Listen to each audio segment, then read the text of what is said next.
కడియస్లేని మాట్లాడి సిగ్గుండాలి కదా. ఈ అవార్డులు ఎవరిస్తారు? పుట్టిన ఏం పనులు చేయకుండానే ఇస్తారా?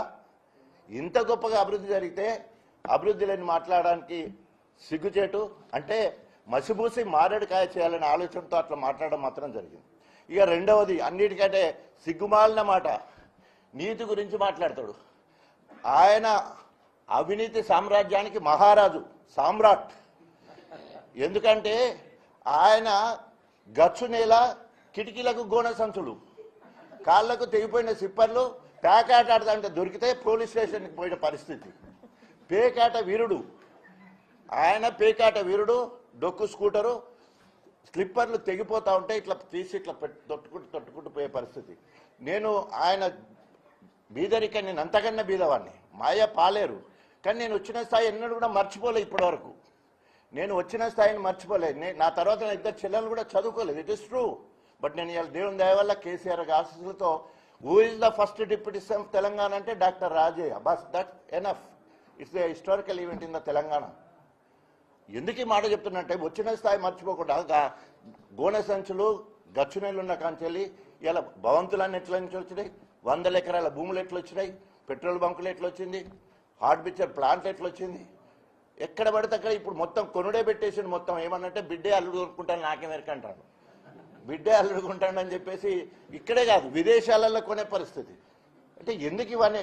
ఇది ఆయన నీతి గురించి మాట్లాడతాడు, అవినీతి గురించి మాట్లాడు, చేపలు పట్టే ప్రయత్నం చేస్తాడు. ఆయన మాత్రం తిమింగిలం. ఆయన తిమింగిలము బుడబరకల గురించి ఆలోచిస్తాడు.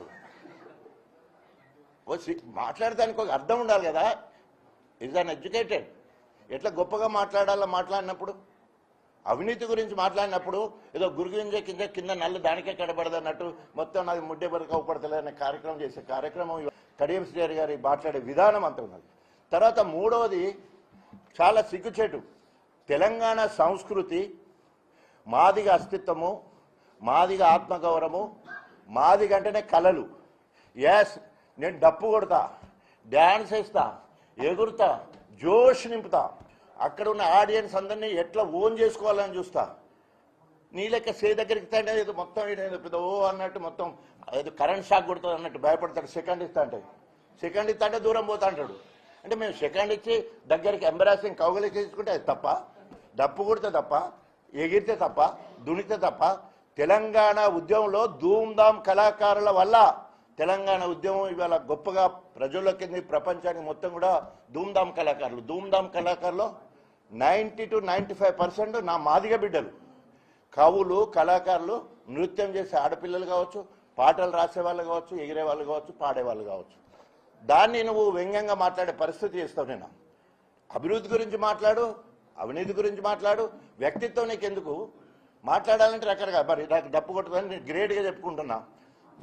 1000 గొంతులు 1,00,000 దప్పులల్లా నా దప్పులకు ఎన్ని షేర్లు ఏమంటారు అన్ని మొత్తం లైక్స్ వచ్చినా చెప్పలేము. లక్షలల్లా నేను కొడతాను. కాబట్టి నేను ఏది సెలెక్ట్ చేసుకున్నా కూడా అన్నిట్లో ఫస్ట్ రావాలనే ఆలోచన ఉంటుంది. అది ఏదన్నా తీసుకుంటే ఇవాళ ఉప ముఖ్యమంత్రి స్థాయికి వెళ్ళినంటే ఓన్లీ 0 నుండి స్టార్ట్ అయ్యే లైఫ్ ఇక్కడికి రావాలంటే కార్యాచరణ ఏముంటుంది చెప్పాలా.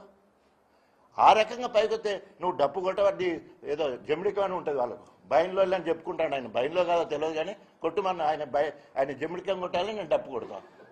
అరే మరి పోటీ పడాలి కదా దానికి. నేను ఎగురుడు దునుకుడు కాడికి వచ్చినావు కదా నువ్వు నాన్నక్క ఎగురన్న ఎగురు, దునకనన్ను దురుకు, ఉరకనన్ను ఉడుకు.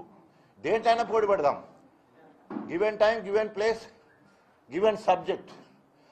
నువ్వు వ్యక్తిగతంగా పోకుండా నువ్వు ఏదైనా ఇష్యూ మీద మాట్లాడినప్పుడు గొప్పగా మాట్లాడితే మేము గొప్పగా మాట్లాడతాం నీ గురించి. కానీ వ్యక్తిగత జీవితాలకు తొంగి చూస్తే తప్పకుండా అంతకంటే చరిత్ర తెలిస్తే చాలా ఘోరంగా ఉంటుంది. కాబట్టి ఇప్పటికైనా విత్తనం దేవని అంటుంది మోరల్ వాల్యూస్, నైతిక విలువలు అంటే ఆ మాట అంటే సిగ్గుపడే విధంగా ఇవాళ గూప్సకరమైన ప్రవర్తన కడియం శ్రీహరిది. అక్కడ డయాస్ మీద చూస్తే, ఎందుకంటే రేవంత్ రెడ్డి గారు ఏమన్నారంటే నువ్వు శీల పరీక్ష చేసుకోవాలి. కొందరు నిన్ను మాలోడు అంటాను, కొందరు మాలోళ్ళు అంటాను. నువ్వేందో నువ్వు శీల పరీక్ష చేసుకొని రేవంత్ రెడ్డి అన్నాడు. తర్వాత ఎవరైనా పార్టీ ఫిరాయిస్తే పిచ్చి కుక్కను కొట్టినట్టు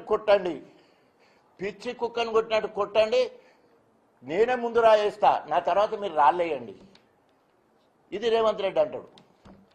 ఈ